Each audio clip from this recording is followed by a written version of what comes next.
salí quinto, cuarto, tercero, segundo, y finalmente soy el profesor titular y que de alguna manera heredé esta cátedra.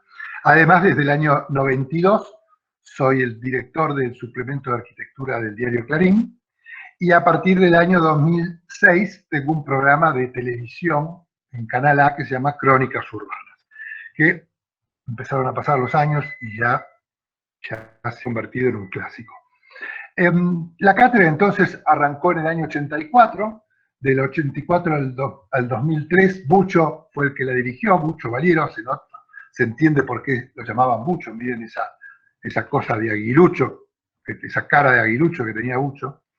Y desde 2004, en que fallece Bucho, a 2017, la compartimos con Esteban Urlapilleta y Daniel Rizzo, que también falleció.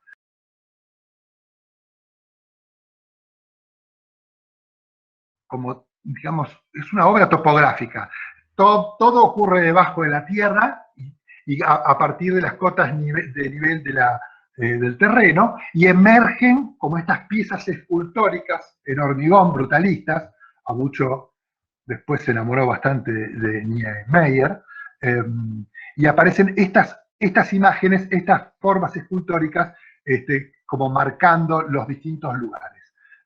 Una obra fantástica que está bueno ir a visitarla en Mar del Plata.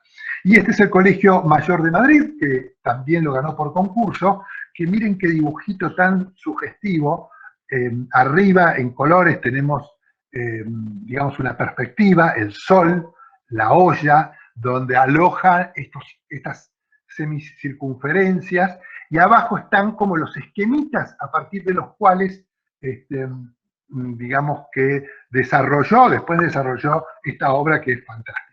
Ahí la tienen terminada, ¿no? Es toda de ladrillo, techo de ladrillo. En realidad, él no la había pensado en ladrillo, pero cuando fue a Madrid a empezar a desarrollarla, se dio cuenta que Madrid era todo de ladrillo, y fue por eso que eligió hacerla así de ladrillo, semienterrada, cosa de que hacia la calle tiene, digamos, como una escala muy doméstica, y hacia el interior toma toda la dimensión de esta hondonada.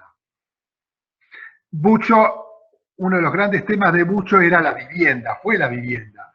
En este caso una propiedad horizontal, digamos, económica, que era para el banco hipotecario, para un crédito de banco hipotecario, pero miren con qué calidad desarrolló algo que a veces es bastardeado, la propiedad horizontal, con unas plantas que cuando las estudien van a ver son fantásticas, y un desarrollo en altura también de una gran belleza. Les decía que era bastante fanático de las casas. Acá tenemos la casa Soho, un dibujo de él, y acá una de sus casas de las últimas décadas, que son las casas en Punta Piedras, en Uruguay, que hizo con Ernesto Cáceres. Dos casas, una apaisada y una, digamos, como prisma vertical, que están mirando al mar. Uno dirá, ¿a qué responden estas casas? La de la izquierda es la que usó mucho, la de la derecha a Katzenstein. La de la izquierda fundamentalmente responde a cómo capturar el paisaje desde adentro de la casa. Y la de la derecha, mucho se peleaba con Katzenstein, le decía, vos, enano maldito, la arquitectura no se hace así. Katzenstein partía de una preforma, ¿no?, de este prisma, para meter adentro las funciones. En cambio, Bucho hacía todo lo contrario. A partir de la función generaba su arquitectura. La meta, decía Bucho, de esto que nos convoca, nos reúne a todos nosotros, es enseñar a proyectar, a imaginar un objeto concreto y real. Pero, mientras tanto, vienen ocurriendo algunas cosas trascendentes en la historia de la ciudad y en nuestro mundo contemporáneo. Por eso veamos un poco de contexto, la población y qué está pasando con las ciudades. A principios del siglo XX, hace relativamente muy poco, un poquito más de 100 años, el 5% de la población era urbana. Hoy ya significa más del 50%, están alertados los especialistas de todo el mundo porque la población urbana ya es el 50%. Y se espera que para dentro de 30 años seamos 9.000 millones de habitantes y ocupemos el 70%, digamos que el 70% habite en ciudades. Pero por casa, ¿cómo andamos? En la Argentina, la situación, esa que los especialistas pronostican para dentro de 30 años, en la Argentina ya llegó y ya se sobrepasó. En las ciudades habita el 98% de la población. La población argentina es realmente urbana. Y con un gran déficit habitacional de 3 millones de unidades, es decir, unos 12 millones de habitantes, un cuarto de nuestra población vive en condiciones, digamos, poco dignas. Esto es uno de los asentamientos que ocurrieron años atrás en el Parque Indoamericano. Pero también tenemos el tema de la salud del planeta. Hace unos años atrás vino Foster a la Argentina y dijo, alarmado, dijo, el 75% de la energía del planeta la consume el 20% de la población. Y el 50% se consume en los edificios. O sea, todos los que estamos acá, los que están detrás de esta pantalla mía y de este lado, somos responsables de la energía que se está consumiendo en el planeta. O por lo menos del 50%, o van a ser responsables por ese 50% de energía que se consume. Otros problemas, la extensión de las ciudades como mancha de aceite. Esto que genera más costos de servicios urbanos, más uso del automotor, más contaminación ambiental, mayor efecto invernadero y los consabidos desajustes climáticos. Ya esto que eran pronósticos ya son fotos de la realidad contemporánea, las inundaciones, los desastres climáticos, etc. Y además, esto de la mancha de aceite hace que las tierras cultivables se hayan convertido en tierra urbana. Y otra de las grandes carencias de este siglo y los que vienen son los alimentos. Tras llovido, mojado, o no sé si es así el dicho, más parecido, nos atacó el COVID-19. ¿Y dónde? Fundamentalmente en las ciudades. Los casos, hoy en la Argentina tenemos 2,2 millones de casos y en el mundo 120. En la Argentina ya tenemos 53.670 muertes y en el mundo 2.600.000. 100 años atrás, la gripe española mató a más del 3% de la población mundial. Más de 50 millones de personas murieron por la gripe española. Casi 100 años atrás. Es decir, 1919, 1920, 1921, ¿no? Y eso produjo en la arquitectura y en el urbanismo, ¿no?, las consecuencias del higienismo. Y de alguna manera eso, digamos, lanzó o relanzó con más fuerza los pautados del movimiento moderno que tenían que ver con estas ciudades más limpias, más puras, más bien iluminadas, bien ventiladas, etc. Las ciudades se convirtieron en esto que vemos, es decir, hubo cuarentenas por todos lados, desiertas, acá estaciones de tren, la Central Station desierta, donde está el Duomo de Milán desierto, con gente higienizándola, sanitizándola, etcétera, etcétera, ¿no? Y entonces volvieron a aparecer las utopías verdes, la utopía de la Bodrake City, sí, era la ciudad verde de principio del siglo pasado, y por otro lado también las nuevas, digamos, las nuevas versiones de utopía de ciudad densa. Entonces, sea que el modelo más ecológico y sustentable pase por la ciudad densa y policéntrica, o que surja una nueva forma más equilibrada, urbana y rural, de habitar nuestro territorio, como propugnan Koolhaas y Pancho Lerner, nosotros y ustedes, en los próximos años, como responsables de proyectar y reinventar las ciudades, debemos ver cómo las diseñamos para que no vivamos hacinados. Porque el problema es ese, es que tienen que estar bien diseñadas para no vivir hacinados, para no vivir amontonados, y ver cómo recomponer una buena relación con la naturaleza. Es decir, no hay que rehuir a la ciudad densa, sino que hay que diseñarla bien. Como decía Klaus, un director de ONU Habitat, La ciudad debe ser un artefacto bien diseñado. Y yo le agregaría sensible. Un artefacto sensible, bien diseñado. La enseñanza en el taller, la enseñanza de arquitectura y cómo lo hacemos. El oficio y la ideología, el estudio de obras paradigmáticas, las charlas magistrales y por tema, los viajes de estudio y el intercambio del taller. Oficio e ideología. Es decir, hay algo que se llama la ideología y lo que se llama el oficio. La ideología es algo que empezamos o hemos empezado a construir, es por qué, para qué, el para qué hacemos las cosas, con qué finalidad, hacia dónde estamos yendo, qué estamos buscando. Y el oficio es el cómo lo hacemos, ¿no? Es cómo convertimos eso en un hecho real.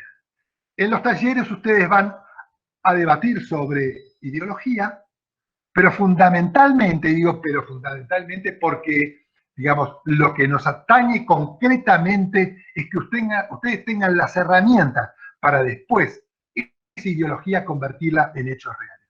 Por lo tanto, vamos a disparar el tema ideológico, vamos a disparar el pensamiento arquitectónico, pero fundamentalmente vamos a abocarnos mucho tiempo al tema del oficio. Y entre ambos elementos, ¿qué existe? ¿Qué es lo que alimenta a ambos elementos? La cultura arquitectónica. Desde la precolombina, el Machu Picchu, cómo ocupó el territorio, el Renacimiento, el Escorial de Herrera, o el palincesto islámico barroco de la Mezquita de Córdoba. Ejemplos que la historia nos trae con realmente ejemplos de cómo ocupar el territorio, cómo hacer arquitectura y cómo emocionar a partir de la arquitectura, cómo hacer que la arquitectura sea un elemento que mueva el espíritu humano. Veremos Richard Neutra, Antonio Bonet, Clem Murcutt, Ting, Katzenstein, Foster and Partner, Le Corbusier, Brick and Van der Ploeg, en fin, hasta la actualidad con, por ejemplo, la sede actual del gobierno de porteño de Foster, asociado con, bueno, en ese momento estaba asociado con Minón y con Berdichevsky y Cherny, uno de los profesores que pasó por nuestra cátedra. Habrá teóricas, viajes, los viajes se los vamos a deber, y relevamientos. En estos años hemos hecho charlas magistrales con Matías Klotz, con el estudio de Roberto Álvarez, con el estudio de Urgel Penedo Urgel, con el estudio de Eisenson. También fueron invitados ahora a través de los Zoom SA Arquitectos con Sergio Araneda o Mateus Secu con Bloco Arquitectos de Brasil. Araneda es chileno. Martín Torrado, ex director de arquitectura del gobierno de la ciudad, Adrián Russo de Monobloc, Alonso Cripa, en fin. Bueno, y los nuestros también, Lucas Dinuncio y Agustín, en sus charlas sobre Breuer y Neutra, Pieretti, que siempre viene a romper el tablero a nuestros talleres y a romper un poco la cabeza, los esquemas que se consolidan en la cabeza, con Berti, García Spil, etc. Y también sobre los temas específicos. Digamos, están las grandes charlas las grandes charlas de obras, de cómo se hace arquitectura, etcétera, etcétera. Y después están las charlas específicas, como de asesoramiento, de vivienda multifamiliar, de núcleos y circulaciones, Alegrotti, Clavín, Mariano Medina, de cómo se hace una planta baja, etcétera, etcétera. También los auditorios, cómo se calcula el tema acústico, las pendientes, paisajismo, tenemos una experta en paisajismo, Teresa Herrera, hospitales, Eugenio Toni nos ha dado charlas sobre hospitales, es el asociado de Mario Correa Aiello acá en Buenos Aires, etcétera, etcétera. Y también hemos tenido, por ejemplo, para algunos temas como la productora audiovisual, Daniel Monzoncillo, que es un ex alumno de la cátedra, nos ha llevado a visitar su estudio, que es el estudio donde Marcelo Tinelli hace esos programas Bailando por un sueño, etcétera, etcétera, que tiene una tecnología y tienen un armado que realmente es mágico. Y otra exalumna, Julia Frey, que se convirtió en directora de arte y fue la directora de arte del Marginal, El Ángel o Historias de un Clan, nos contó para esta productora que se proyectaba en PA, nos contaban las necesidades y cómo funcionaban los estudios de grabación y de televisión. También Milena Zapata, otra exalumna, nos llevó a recorrer Artear, el nuevo edificio de Arteal. Ella fue un poco la arquitecta, la project manager de toda la reconversión de Artear. Los viajes, les cuento, como cosa nostálgica, lo que hacíamos ahora, lo único que puedo hacer es con Google recorrer las ciudades, pero bueno, hemos ido a Mar del Plata, hemos ido a ver la obra de Togo Díaz en Córdoba, la del Grupo R en Rosario, la de la obra pública Corea Hielo en Santa Fe, la de Odieste Bonet en Uruguay, y el último año que hicimos recorrida fue a Santa Fe. Este es uno de los hospitales de la gestión de Wiener con Corea Hielo, una serie de hospitales que hicieron en Santa Fe que realmente están muy bien, una obra pública realmente muy valiosa. En el taller, ¿qué hacemos? Bueno, el taller, en la época presencial, armábamos estas enchinchadas, las correcciones individuales y a veces, digamos, más grupales que individuales, digamos que la individual es para ya el perfeccionamiento de los proyectos, pues preferimos la grupal con el debate con todos los profesores y con todos los docentes, con todos los alumnos. Bueno, masivas, realmente estas son exposiciones donde se agrupan los trabajos por, digamos, por tipología, podríamos decir, y se dan conclusiones o se debaten sobre las propiedades de cada uno. Pero esto se acabó por un tiempo, ¿no? Y entonces pasamos de la presencial a la virtual, y bueno, ahora somos expertos en Google Drive, en Zoom, Meet. Bueno, ya demostramos que Zoom y Meet expertos no somos, pero la cosa sale, de alguna manera sale. WhatsApp, email, Padlet, Miro, Jamboard, con todo eso, bueno, el año pasado fue realmente fantástico, unos resultados increíbles. Y claro, con la buena voluntad de los alumnos y con la buena voluntad y el esfuerzo de los profesores. Y terminamos, bueno, claro, aquí estamos, estos somos nosotros, ¿no? Con la computadora metida arriba de unos libros, tomándonos una copita, y bien empilchados, pintaditos algunos, bien arregladitos arriba, y de vagina, toda la parte de abajo donde están los sándwiches. Esta es una tapa del New Yorker, de diciembre, creo que es de diciembre de 2020.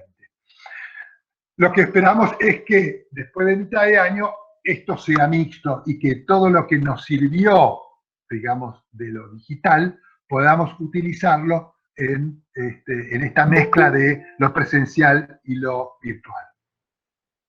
Y así es que pudimos hacer con las exposiciones de los trabajos de Arquitectura 1 a PEU, así que si quieren pueden entrar en el Padlet, ahí eso es el QR del Padlet, y ahí está la dirección que seguramente los docentes después, si quieren, se las pasan, y pueden entrar entonces al Padlet a ver los trabajos, algunos de los trabajos que se hicieron en cada uno de los niveles. ¿Qué es lo que hacemos en la currícula, digamos, de Arquitectura 1 a PA? Bueno, lo que va cambiando es la complejidad y la profundidad de los temas. En todos los niveles vemos todos los temas, pero va cambiando esto, complejidad y profundidad. El sitio, la escala, la funcionalidad, la tecnología y la construcción y el grado simbólico. Son estos pocos puntos que uno nunca tiene que olvidarse de escribir o de pensar. Y la combinatoria de todo eso hace el proyecto arquitectónico. Y a medida que van transcurriendo los años, eso se va complejizando. En general, los cursos de A1 a A4 se dividen en 3 ciclos. Un primer ejercicio más corto, de entrada en calor.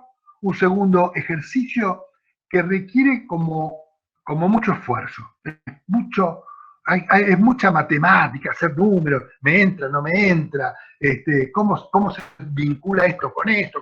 Es decir, ejercicio con ecuaciones funcionales, dimensionales y constructivas complejas, ¿no? Y eso es lo que es como el entrenamiento, digamos, es como ir a dar vueltas a la cancha para después, cuando entramos a la cancha, estar bien entrenados, tener los músculos bien aceitados, bien preparados para poder desenvolvernos con plasticidad en el campo de juego. Y el tercer ejercicio es eso, es el campo de juego, con mayor libertad, mayor posibilidad de expresión, mayor libertad arquitectónica. Es como cuando a uno le enseñan a bailar, ponele tango, ponele jazz, ponele lo que sea. Primero, mira, esto se hace así, paso acá, paso atrás, paso esto, practica esto, paso 1, paso 2, paso 3, y después, ¿sabes qué? Una vez que aprendiste esos pasos, largate y sé tú mismo, como dirían las chicas de las gambas al ajillo. En arquitectura, de arquitectura 1 a PA, son estos dos triángulos, donde el proceso en arquitectura es todo proceso, ¿no? Y el resultado en general no es lo más importante, sino es cómo se dio ese proceso. Y a medida que va pasando, digamos, los años, menos evaluamos el proceso y más el resultado. Porque en definitiva nos convertimos en profesionales.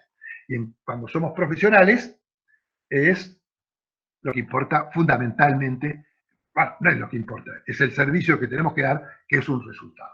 Es decir, un médico cuando tiene que operar, el proceso, sabe que mucho no importa, tiene que operar, y tiene que operar bien, tiene que saber operar, ¿no es cierto? Entonces, nosotros tenemos que saber operar. Entonces, al principio es mucho proceso, y llegando al final es más resultado.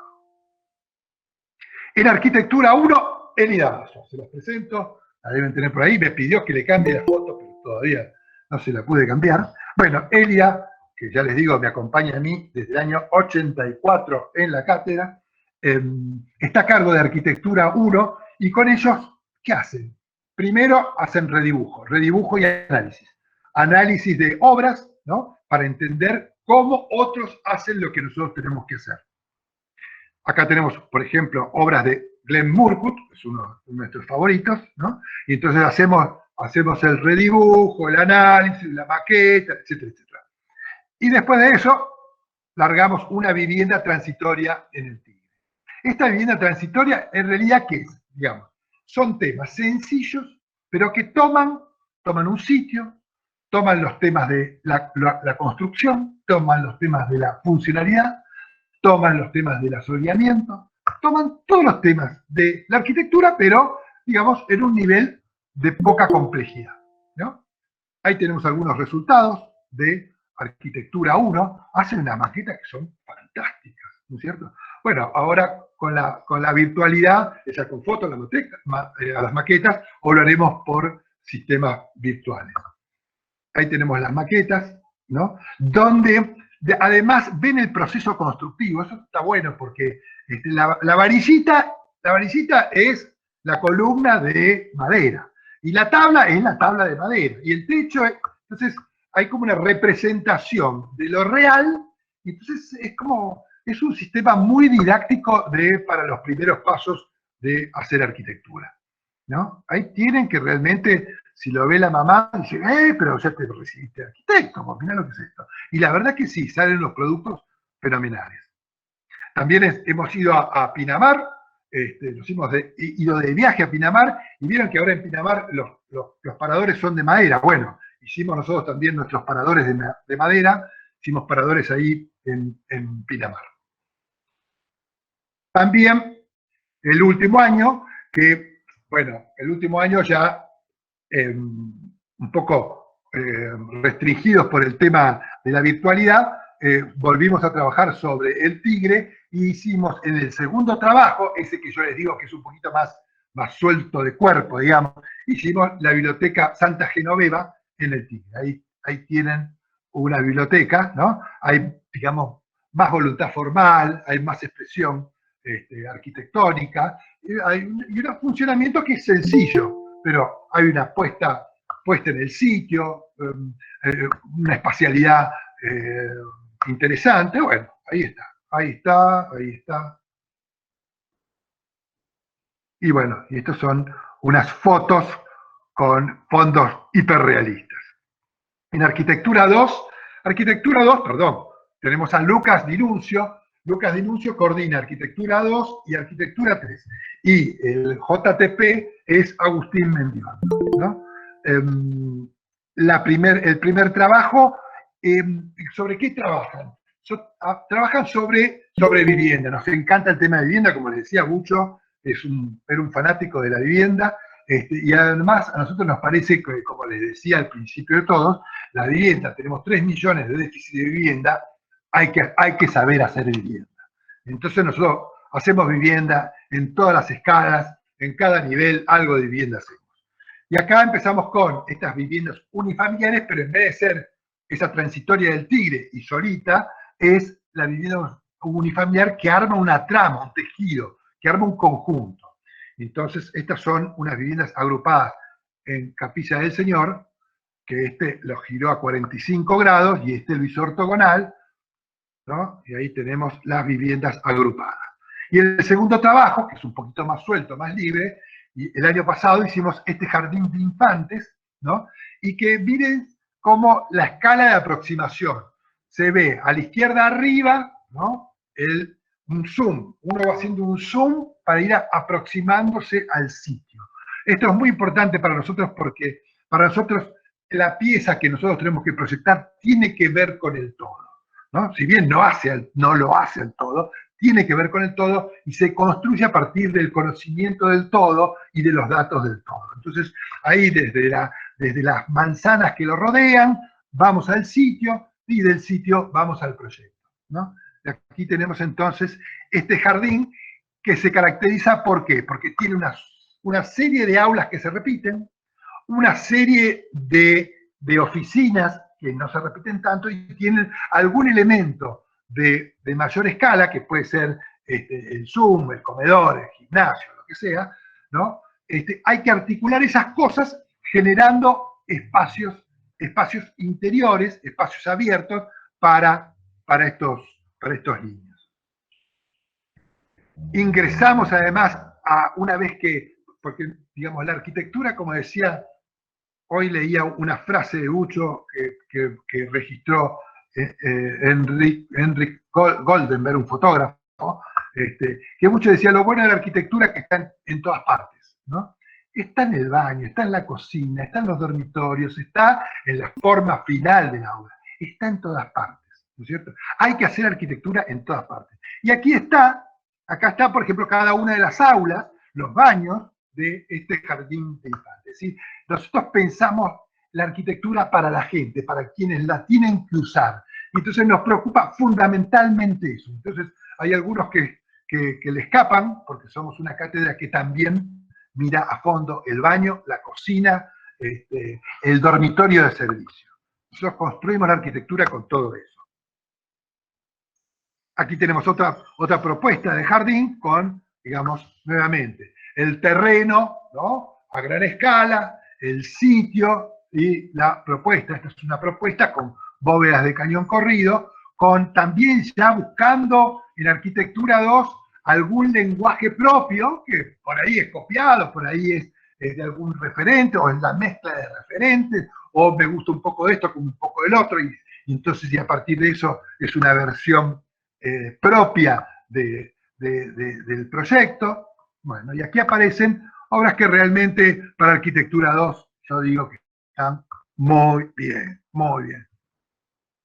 En Arquitectura 3 empieza el tema más denso, la vivienda ya con cierta densidad y con un compromiso, con un tejido urbano más complejo. Sigue, decíamos, Lucas coordinando, y aquí Pablo Patourus, que no sé por qué está con la mochila, se quiere ir de viaje, pero se va a quedar acá, es nuestro JTP de Arquitectura 3. Y aquí tenemos esta vivienda multifamiliar sobre el eje Libertador, ¿no? Lo que se ve a la izquierda y a la derecha de esta esta forma medio craquelé, es tejido urbano. Entonces es una especie de completamiento del tejido urbano con esta vivienda multifamiliar de densidad media. Aquí tenemos otra propuesta en otro terreno, ahí estábamos laburando con dos terrenos distintos, otra propuesta, ¿no? Y el segundo tema, que coincide con el Yubi, nuevamente, decíamos, el primero es mucho trabajo, porque tienen que entrar a la vivienda tanta de dos ambientes, tanta de tres ambientes, tanta de un ambiente, hay que hacerlas entrar, eso es mucho ejercicio, muchas vueltas, muchas flexiones de brazos, y el Centro Cultural es un programa, digamos, si se quiere, más sencillo desde lo funcional, pero más complejo. Empieza la complejidad espacial y la complejidad simbólica. Y entonces aquí tenemos en Tigre, en un terreno complejo, ¿no? Enfrente de la estación de Tigre, un centro cultural. Y ahí lo tenemos, una obra, la verdad que es preciosa, ¿no? Ahí tenemos el centro cultural, las plantas, ¿no? Todo, las perspectivas, muchas perspectivas. ¿Por qué las perspectivas? Porque las perspectivas lo que hacen es verificar que lo que estamos haciendo sea lo que queremos hacer. Y los elementos constructivos, es decir, digamos, los elementos constructivos, el muro, la canaleta, el techado, la lucarna, todos esos elementos hacen la arquitectura. Es con lo que fabricamos la arquitectura. No la fabricamos con líneas, no la fabricamos con una línea, no, la fabricamos con una canaleta. No la fabricamos con un plano, no, ¿qué plano? Es un muro que tiene peso, que yo quiero que tenga peso, o quiero hacerlo liviano, entonces para hacerlo liviano, para que parezca liviano, lo laburo de determinada manera. Entonces, digamos, la construcción, los sistemas constructivos, el lenguaje empieza a jugar todo conjuntamente para hacer de esto algo bello, ¿no? Un ejemplo que daba Valiero siempre era, si yo voy a pintar, ¿no? Necesito saber con qué material pinto, con qué soporte. Entonces, si voy a pintar en acuarela, no puedo pintar en un pedazo de vidrio, porque me resbala. Tiene que ser un canson que sea absorbente, ¿no es cierto? Sí puedo pintar con pintura acrílica o con óleo. Entonces, la técnica tiene que ver con el soporte, tiene que ver con lo que quiero expresar. La acuarela no me permite el volumen, el óleo me lo permite. Y bueno, en la arquitectura pasa lo mismo, ¿no es cierto? Sí, tengo que conocer los materiales, cómo funcionan los materiales, cómo combinarlos, porque con eso voy expresando. Con eso logro hacer, digamos, que funcione bien, que esté bien implantada, pero logro mi propia caligrafía. Cada uno de nosotros tiene su propia caligrafía. Me puedo copiar un poco la de mi papá cuando era chico, pero finalmente voy a tener mi caligrafía. Una vez que domino la técnica de la lapicera, tengo mi propia caligrafía. Y eso es lo fantástico.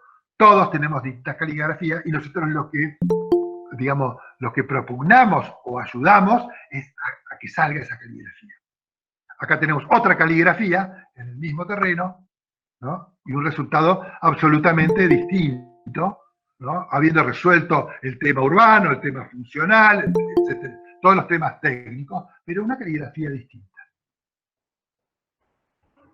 En Arquitectura 4 lo tenemos a Fernando Jiménez, ¿no? Con su equipo, y estamos trabajando con Fernando en el tema de la alta densidad, ¿no es cierto? Y entonces podemos hacer torres, podemos hacer conjuntos de alta densidad, podemos hacer, por ejemplo, acá, estos son un grupo de torres con viviendas en tira, en frente de Parque Lezama. Nuevamente vean cómo los niveles de aproximación y los niveles de desarrollo del trabajo, ¿no? O estas torres que hicimos ya hace unos cuantos años, torres de oficinas en Pacífico, ahí donde está el distrito, donde estaba, ¿cómo se llama? El shopping a cielo abierto, sobre la Juan B. Justo, ¿no? Tenemos las torres de oficina, que ahí vinieron el ingeniero Feinstein o la gente de Eisenson a darnos charlas sobre cómo se hacen estos aparatos, ¿no? Y otro año hicimos estas torres en Catalinas bis, que es ese nuevo lote lote para oficinas que hay enfrente de Catalinas Norte.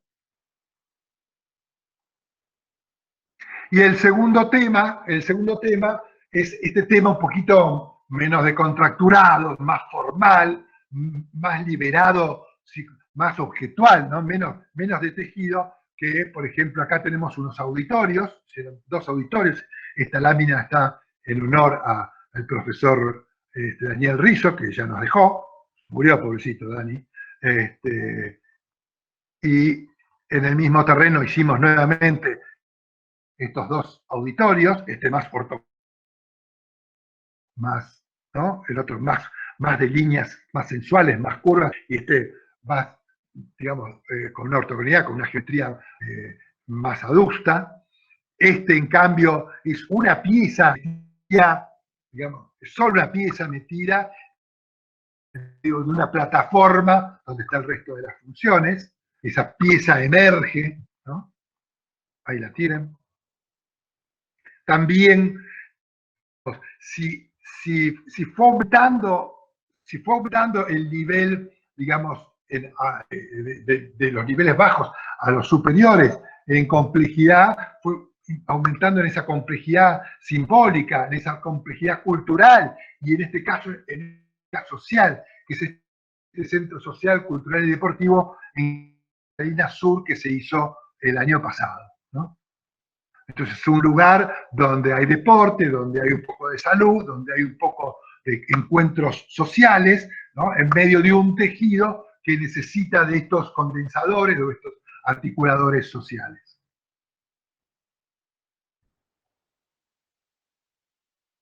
También desarrollado técnicamente, bueno, yo trabajé muchos años en estudios de arquitectura donde en definitiva había que hacer eso. O sea, había un proceso de gestión de la idea arquitectónica, luego de desarrollo y luego de afinar el lápiz para que las cosas fuesen como nos las habíamos imaginado. Y en este ida y vuelta entre la técnica y la idea es donde surge la buena arquitectura.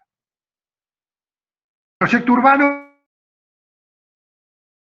Bartolini y Ariel, bueno, hemos trabajado con el mercado de Hacienda, vieron que el mercado de Hacienda se tiene que ir, ¿no? O sea, se tiene que ir, pero todavía está. Entonces hemos reconvertido esas hectáreas del mercado de Hacienda realmente en una ocupación mínima, intentando que sea todo parque. Un caso que hoy tiene mucha vigencia, como es el tema de Costanera Norte, que habrán oído nombrar, que ahí metieron una cantidad de edificios, etcétera, etcétera, y hay un colectivo de arquitectas que está reclamando que eso sea parque, sea puro parque. La costa es un bien que nosotros no podemos perder. Bueno, acá estamos en el Interland, ¿no? Y entonces nosotros decidimos hacer, esto es un proyecto que habíamos empezado a hacer con Valiero, para el mercado de Hacienda, y que propusimos que todo eso sea un parque, ¿no? Y que en todo caso que se balizara los terrenos de alrededor, no que se ocupara el parque. Bueno, también trabajamos en el Isidro, ¿no? Aquí tenemos algunas propuestas para el puerto de San Isidro, ordenando todo eso que es un caos de concesión. Y yendo en lo urbano, siempre a la escala del uno en uno, es decir, a verificar que lo que estamos proyectando, ¿no? Manchas, sino que se puede, digamos, que es el ancho de esa vereda, si es el ancho que corresponde, es la altura de esa farola, si el camino para la bicicleta, si los escalones, porque en definitiva el espacio urbano está construido con eso, ¿no? No con grandes manchas. Las grandes manchas es una etapa, pero después hay que definirlo, ¿no? En la escala pequeña. Hemos trabajado en Dársena Norte, que casualmente es el lugar de la polémica con Costa Salguero, ¿no? Y acá tenemos un trabajo, en realidad es como de puesta en valor en la usina, esa usina que tiene ahí Dársena Norte, que es Dársena F, que es fantástica, ¿no? hay uno de los trabajos, este muy ortogonal y este loquito recurvo, ¿no? Las dos propuestas súper valorables, ¿no? Con caligrafías distintas, como les decía. Y el último trabajo que hemos hecho el año pasado es en la isla de Marqui, ¿no? Como la continuación de Puerto Madero, lo hemos hecho con elementos, digamos, residenciales, con elementos de oficinas, con elementos culturales, y con mucho parque, ¿no? Ahí tenemos los análisis un poco y las formas urbanas que los chicos estaban proponiendo, ¿no? Pero, nuevamente, cuando vamos a la verificación, están los árboles, están las especies de los árboles, están los canteros, están las veredas, están las calles, todo tiene la dimensión, porque la dimensión de eso es a partir de lo cual nosotros... Proyecto arquitectónico, que también está a cargo Ariel Bartolini, para nosotros es muy importante una definición. Que proyecto arquitectónico es proyecto arquitectónico, no es anteproyecto arquitectónico, es proyecto arquitectónico. Entonces hacemos proyectos que se pueden, digamos, lo puede agarrar una empresa constructora y lo puede hacer el proyecto ejecutivo con eso y licitarlo, ¿no? ¿Por qué? ¿Por qué es esto? Porque nuestro título, el título con el cual al tipo que hace, al que digamos, aprueba proyectónico, recibe, o sea, le faltarán algunas materias, pero recibe el título de arquitecto, ¿no? Y el título de arquitecto es un título que es tanto académico como profesional. Es decir, no es como en otros países que tienen, los otros países tienen, hay países que tienen después ejercicio profesional y van tomando puntos y acreditaciones. No, nuestro, vos te recibís y podés construir. Entonces, proyecto arquitectónico es la garantía de que vos podés construir. Son edificios más chicos, 4.000 metros, 5.000 metros, pero, digamos, con todo el rigor técnico que necesitan. Acá, este es un hospital que se hizo hace unos años, ¿no? Ahí tenemos un hospital. Hicimos varias veces hospital, también lo hemos hecho en Arquitectura 4. Y aquí el rigor técnico que les digo, necesario para, digamos, que esta obra pueda ser real, digamos. Muchas veces lo que pasaba en épocas cuando uno desarrollaba el proyecto, y el último día quería las cortes, y se da cuenta que estaba todo fuera de escala, que no daba. Nosotros trabajamos desde el primer momento con, digamos, con la puesta a tierra del proyecto. Productora de cine, hemos hecho esto que les mencionaba, productora audiovisual, un programa complejo, con salas que tienen complejidad, ¿no? Acústica, de iluminación, y además que tiene un carácter especial, ¿no? El mundo del arte, el mundo de la televisión, el mundo, ¿no? Y digamos, nuestro esfuerzo, ¿cómo podemos hacer para recrear ese, digamos, darle el carácter a estos edificios para que realmente la gente que labure ahí se sienta motivada y a gusto? Que sea catalizador de las actividades que se desarrollan en el lugar. Ahí tenemos esto que, este fue un centro de, digamos, en realidad esta fue una escuela de producción audiovisual en relación a la UBA, ¿no? Está del otro lado de esto está el IUNA, y la idea era que laburara en conjunto, ¿no? Para nosotros la estructura, los baños, no es, bueno, después lo van a poner, no. Es parte de los elementos con los cuales hacemos la arquitectura. Ahí tienen los detalles. Y cuando nos va bien, bueno, los publicamos. Es decir, este, por ejemplo, es un trabajo que publiqué en ARC de una escuela de... Esta era una de estas escuelas enfrente a Plaza Las Heras, y entonces el trabajo salió seleccionado, y como los trabajos de otras cátedras también, los publicamos en la sección del taller del suplemento de arquitectura de Clarín. Bueno, en síntesis, de lo que se trata es de pensar edificios que sean correctos, que funcionen bien, que sean construibles sin dificultad, que tomen posición consistente frente al medio cultural, natural y al medio artificial. Esto tiene que ver con lo ideológico, ¿no? Es una posición consistente frente al medio cultural, natural y el medio artificial. Y que además de todo tengan voluntad de belleza. Como decía Mies van der Rohe, arquitectura es un ladrillo sobre otro con mucha cultura. Y decía también Adolf Loos, definía al arquitecto como el constructor que sabe latín. ¿Qué es que sabe latín? El castellano viene del latín. Y nosotros no sabemos latín, sabemos castellano. Pero cuando sabemos latín, sabemos mucho más de castellano, porque sabemos de dónde vienen las cosas. Y entonces, el constructor que sabe latín, sabe de dónde vienen las cosas, y sabe hacia dónde llevarlas. Y eso hace a la arquitectura. Pero hay una definición, digo, que para los profes del taller es aún más contundente.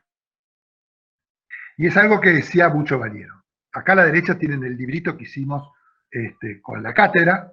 Es un librito muy económico que hicimos, no sé si todavía se vende, pero debe estar en la web, alguien debe tener los PDF, ¿no? Que hicimos con Clarín cuando hicimos la serie de maestros de la arquitectura. Entonces, uno fue dedicado a Valiero y lo hicimos con los profesores de la cátedra. Y Bucho decía, ¿no? Todo se resume en esto. La arquitectura es fácil. De lo que se trata es de convertir lo necesario en algo bello. Lo necesario, el programa funcional, lo que necesitamos, lo que tu cliente necesita, lo que sabe que necesita y lo que no sabe que necesita. Hay que convertir eso, lo necesario, en algo bello. En arquitectura. Cuando pasa eso, es arquitectura. Pero sobre todo hoy es importantísimo esta parte de la frase, en este contexto, digamos, tan escaso de nuestra realidad latinoamericana, pero lo necesario en algo bello, en arquitectura, pero solo con lo estrictamente necesario, sin nada de más, con lo estrictamente necesario. Cuando uno pule el proyecto y tiene lo necesario. Y lo junto con nuestros amigos Lacaton y Basal, que ganaron justamente hoy a la mañana, les dieron el premio Pritzker de la arquitectura. Y lo juntos porque tiene mucho que ver con estas frases que dicen ellos y que me acaba hace 2 horas, me pasó Eli Amazo. La buena arquitectura está abierta a reforzar la libertad de las personas y a permitirles que hagan en ella lo que necesitan hacer. No debería avasallar ni imponer, sino ser algo familiar, útil y hermoso. Eso es lo que intentamos hacer desde mediados de los años 80 en el taller. Y los invitamos a acompañarnos en estas circunstancias tan especiales. Gracias muchachos, gracias chicos, chicas. Para más información, ahí tienen la página del taller. Y para consultas, si quieren, las hacen directamente con los docentes, si tienen manera de ubicarlos. Si no, me mandan un mail a mí, a bmontaner@clarin.com, y yo se las transmito a los encargados de cada uno de los niveles. Así que ahora, si hay lugar, seguimos charlando. Gracias.